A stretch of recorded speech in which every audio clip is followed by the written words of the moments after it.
नमस्कार दोस्तों, moonlight finance में आपका स्वागत है। आप में से बहुत लोगों का ये फीडबैक आया है कि आप स्टॉक्स तो बहुत अच्छे लेके आते हैं, लेकिन उनकी वैल्यूएशंस काफ़ी हाई रहती हैं और हम खरीद नहीं पाते हैं। तो आज के स्टॉक में वैल्यूएशंस रीजनेबल हैं और स्टॉक एकदम शानदार है। तो बहुत मज़ेदार वीडियो होने वाला है, बने रहिए एंड तक। सबसे पहले इसके प्राइस चार्ट पे नज़र मारते हैं। ये पिछले 10 साल में 100 गुना से भी ज़्यादा हो गया है। जी हाँ, पिछले 10 साल में 100 गुना से भी ज़्यादा। अब आप कहेंगे कि ऑलरेडी इतना बढ़ गया है तो इसके बाद डिस्कशन करने का क्या पॉइंट है। अगर मैं आपको ये कहूँ कि इसका पी अभी भी 20 से कम है तो ये इंटरेस्टिंग स्टॉक होता है कि नहीं? तो बहुत ही इंटरेस्टिंग स्टॉक है। इसका पी अभी भी 20 से कम है। अब ये देखिए कि प्राइस बहुत तेज़ी से बढ़ा लेकिन पीई तेज़ी से नहीं बढ़ा। तो इसका क्या मतलब है? इसका मतलब ये है कि अर्निंग्स भी काफ़ी तेज़ी से बढ़ी हैं। तो बहुत ही इंटरेस्टिंग स्टॉक है। बेसिक नंबर्स पे नज़र मारते हैं। मार्केट कैप 7,500 करोड़ के आसपास है। स्टॉक का पीई सिर्फ 19.4 है। इंडस्ट्री का पीई 28.8 का है और ये स्टॉक का पीई 19.4 तब है जब पिछले 10 साल में 100 गुना रिटर्न दे चुका है ये स्टॉक। डेट जीरो है, प्लेस्ड परसेंटेज जीरो है। सेल्स ग्रोथ के नंबर्स बहुत ही शानदार हैं। प्रॉफिट ग्रोथ के नंबर्स बहुत ही शानदार हैं। बुक वैल्यू रीजनेबल है। इंट्रिंसिक वैल्यू करंट प्राइस से कम है। पेग रेशियो 1 से कम है।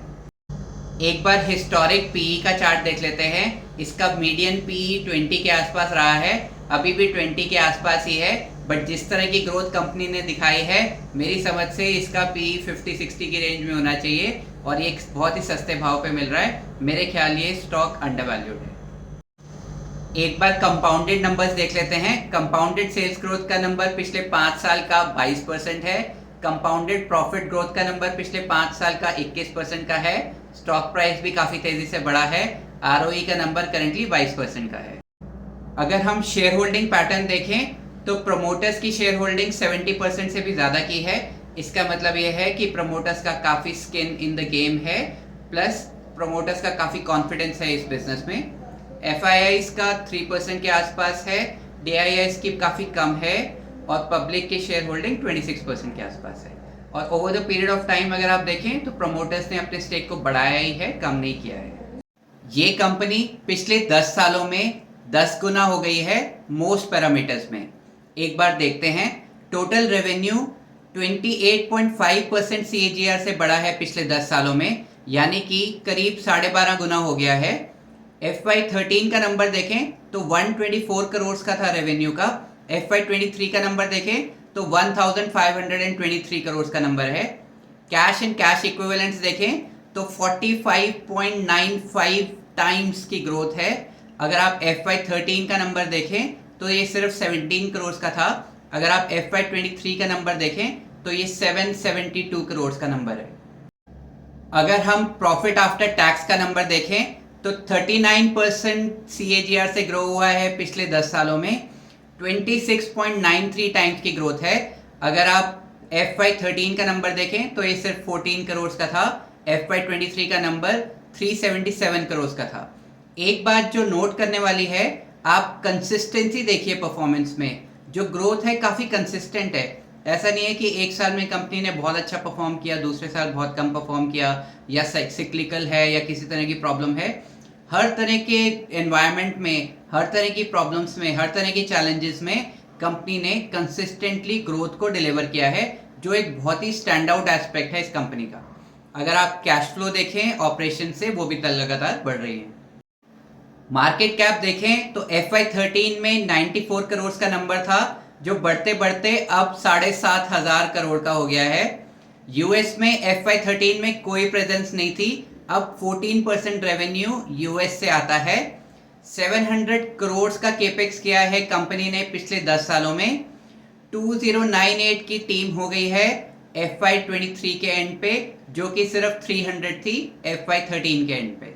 एबिटा देखें 39 करोड़ का था FY14 के एंड पे, जो बढ़ते बढ़ते FY23 के एंड पे 497 करोड़ का हो गया है।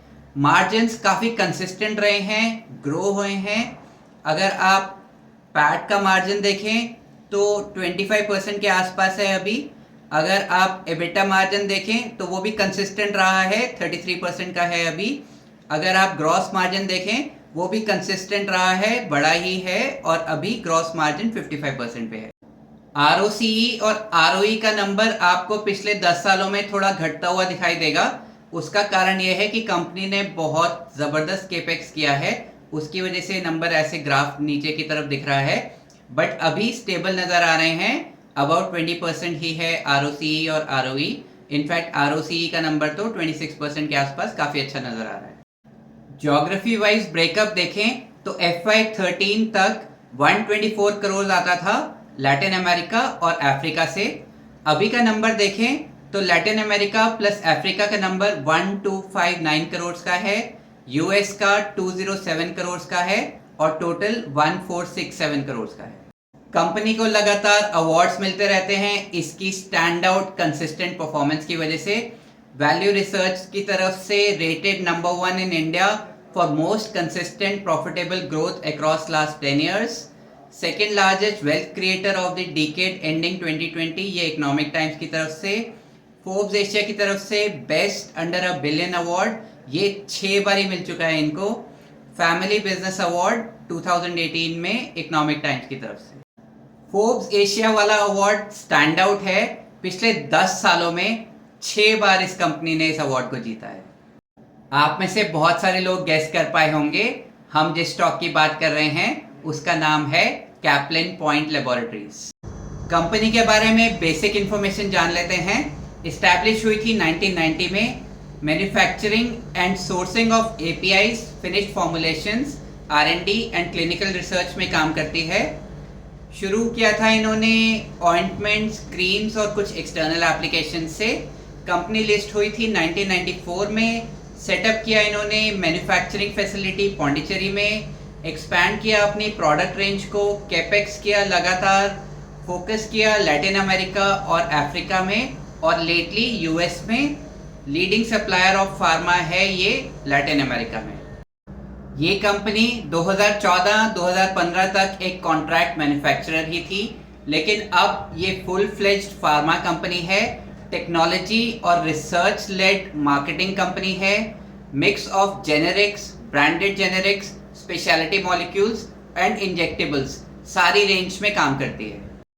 प्रोडक्ट मिक्स देखें तो लगातार बेहतर हो रहा है। 2012 का नंबर देखें तो जेनेरिक्स 95% था, ब्रांडेड जेनेरिक्स सिर्फ 5% था। अभी का नंबर देखें, ब्रांडेड जेनेरिक्स बढ़ते बढ़ते 25% तक हो गया है, जेनेरिक्स 75% ही रह गया है। इसका मतलब ये है प्रॉफिटेबिलिटी लगातार बढ़ रही है क्योंकि ब्रांडेड जेनेरिक्स में मार्जिन्स काफ़ी बेहतर होते हैं as compare to generics. Product portfolio देखें, वो भी लगातार एक्सपैंड हो रहा है।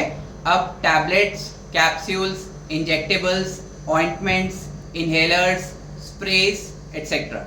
ज्योग्राफी मिक्स को FY22 और FY23 में कंपेयर करें तो लैटिन अमेरिका का FY22 में 87% था, यूएस का 10% था।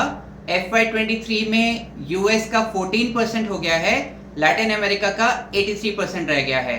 यूएस एक बहुत ही बड़ा मार्केट है इस कंपनी के लिए जहां पे फर्दर एक्सपेंशन हो सकता है। कंपनी का 100% रेवेन्यू एक्सपोर्ट से आता है। अगर हम चैनल वाइज देखें तो डिस्ट्रीब्यूटर्स 65%, डायरेक्ट सेल्स 20% और टेंडर बिजनेस 15%। कंपनी ने अभी तक बहुत ही शानदार ग्रोथ दिखाई है, बट हमें देखना ये है कि क्या आने वाले समय में भी कंपनी ग्रो करेगी। अगर करेगी तो क्या ग्रोथ ट्रिगर्स रहेंगे। पहला तो ये कि कंपनी के अनुसार कंपनी का कोर बिजनेस जो है वो हिस्टोरिक पेस से ही ग्रो करेगा। लैटिन अमेरिका में कंपनी का फोकस लगातार जारी है, मार्जिन्स यहाँ पे इम्प्रूव होने की संभावना है। यूएस एक बहुत बड़ा मार्केट है, कंपनी का बहुत बड़ा फोकस है यूएस बिजनेस को ग्रो करने के लिए। वहाँ पे रेगुलेटरी की रिक्वायरमेंट्स थोड़ी सी टाइट रहती हैं, तो कंपनी का फोकस कंप्लायंस पे काफ़ी रहता है। अपनी सारी फैक्ट्रीज में वो लोग लगातार ऑडिट्स कराते हैं और जो भी ऑब्जर्वेशंस निकल के आती हैं उसको सीरियसली लेके उसको सॉल्व करते हैं। और जो प्रोडक्ट्स हैं काफ़ी स्ट्रैटेजिकली पोजीशन किए हैं उन्होंने यूएस मार्केट में, उन एरियाज में जहाँ पे यूएस में शॉर्टेजेस हैं। बैकवर्ड और फॉरवर्ड इंटीग्रेशन लगातार जारी है, उससे कॉस्ट कंट्रोल्ड में है।